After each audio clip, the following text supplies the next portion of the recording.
Okay, welcome everybody. Today here I am in Amsterdam on the special workshop of 2 days with Anthony Jacquin, and I'm very happy to do finally an interview with you. Yes, thank you. Because of many hypnotists I've seen on TV, on YouTube and on the whole internet.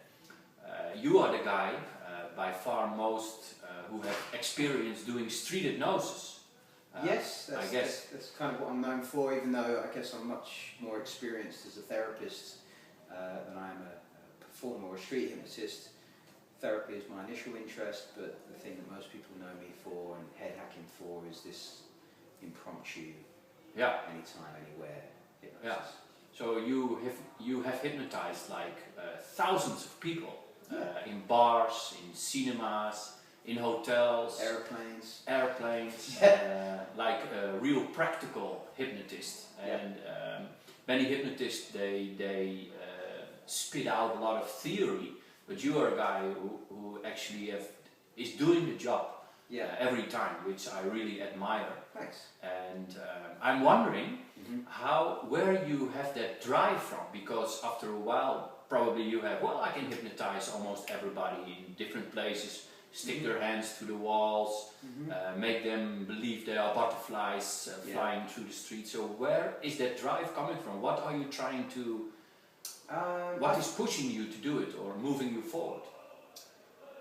A couple of things, I guess. One is that, it's not about the location. It's not just about the fact that it's not on stage or not in therapy. It was certainly liberating, getting it out of those contexts and realizing it works everywhere else. But personally, I want more people to have an experience of hypnosis.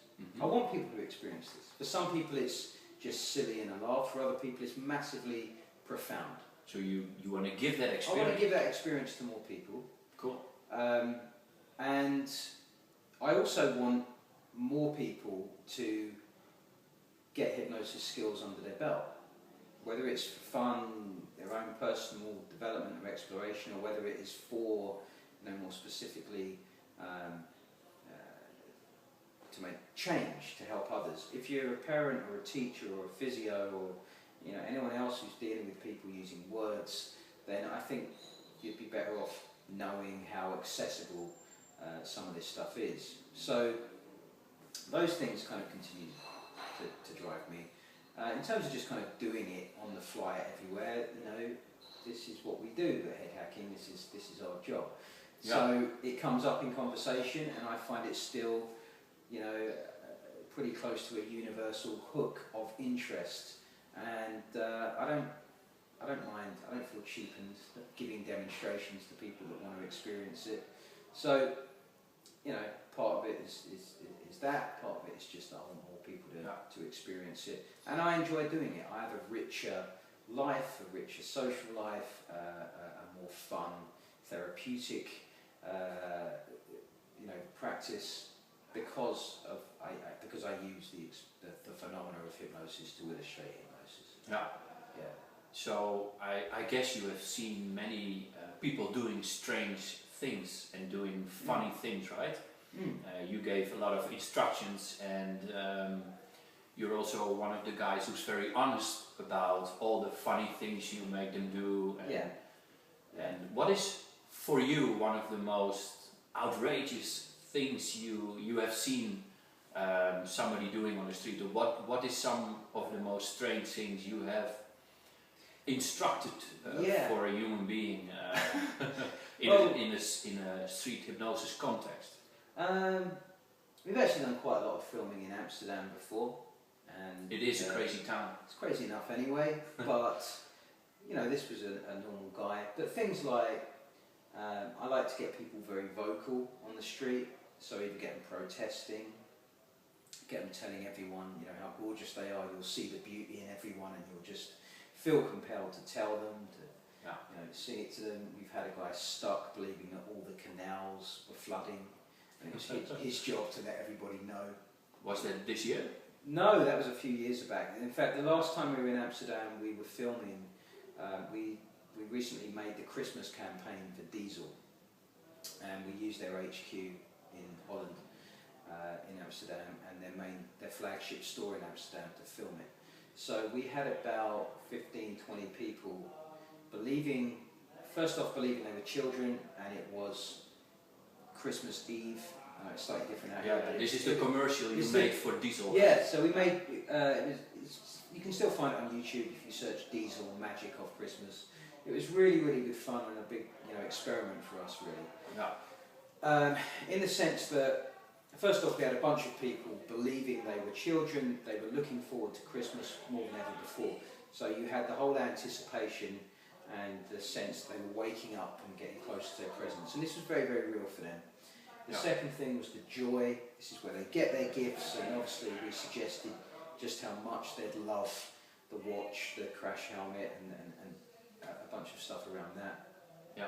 And then for the spirit, in true sort of head hacking style, we crashed it into the ground and went greed and envy and fractious, tired children. We've been spoiled all day and turned it into something of a fight, which is kind of our, Kev, who I work with, wanted his Dawn of the Dead ending, and that's what it kind of looked like. So that was really, really good fun. Good opportunity to experiment with numbers of post-it note suggestions, and it was very real. The emotions that day were very, very real. Yeah. As you'd expect on Christmas. Yeah. So people can still see it when they type in Diesel Christmas Eve. Diesel Magic of Christmas will probably find it. Yeah. Okay, cool. I've seen it. It looks. There's three, and there's also a fourth one which is behind the scenes, which hypnotists might be interested in, where we. It's like a 5-minute kind of how was this made. There was a casting process. We tested them for certain post-it note suggestions, tested their responses for amnesia and vocally and different things, and then just set them off. And they had no idea what was coming, no idea what the day was about. So what you're seeing unfold is as real as it gets for them. But that was good, and it was good to have a mass of people. Again, off stage, the idea was that the hypnotist doesn't really need to be in shot. Let's create complete fiction, an environment where people enter it with post-it note suggestions on board, and you see how they play out in this environment, how they react to each other. So again, I'm kind of into taking the hypnotist out of the equation. So this power relationship, the hypnotist makes people do stuff, can be forgotten about, and instead you just see what happens when people have rogue beliefs on board, that kind of thing. Yeah. So yeah, it's good fun. Yeah. So many years you are already practicing hypnosis. Yeah. You use self-hypnosis for yourself? Yeah, I mean, for many years I haven't been a great candidate for hypnosis. So self-hypnosis and self-hypnosis audios weren't a great interest to me. But the model that we've developed at Head Hacking, if you like, our understanding of how hypnosis works, has knocked a couple of the what I thought were the pillars of hypnosis out of the way. One of which is that it's some kind of special state, and the other is that you need an induction to get into that state. I don't believe either of those things, even though very often I'll do an induction and suggest a state change. That's kind of just a look. So with trance out of the way, with induction out of the way, and taking the stance that actually all hypnosis and its effects are based on the active use of that person's imagination, plus, and perhaps as if not more importantly, their relationship to what they're imagining. So it goes from being something they are doing, an instruction they are following, to an experience they're having. Okay. They can only kind of report on it. That's helped me as a subject of self-hypnosis. So yeah, I use self-hypnosis for every meeting, every performance, general chilling out, goal setting kind of stuff. So you use your imagination? I use my imagination. In a fashion, sure. But I don't really need the relaxation. I use my imagination and I become aware of its running. What is one technique that the viewers maybe can use as well, you use for yourself to... The biggest thing I could say is also very simple, so again, lots of people may miss it, but it's really the realisation that all I ever had was my imagination. Every experience, every thought, every kind of relationship to things that you're afraid of, fearing, doubting, is also just another version of reality, but it's as unreal as the last. It's based on imagination and pattern matching in my brain. The biggest technique for me is reminding myself of that, not of what it is or where it started or why it might be this way or what its implications are.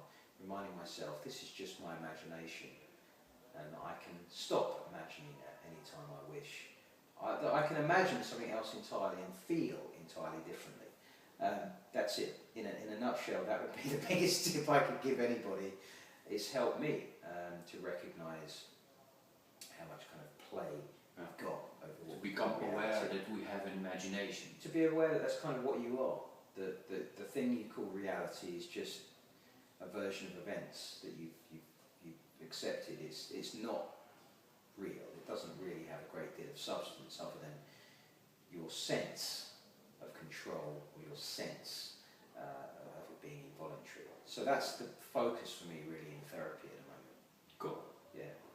Okay, well Anthony, thank you very much for this interview, and I hope you had a good time watching Anthony Jacquin talking about hypnosis. Thanks for watching. Thank you, Anthony. Thanks, Martin. Great. Bye-bye.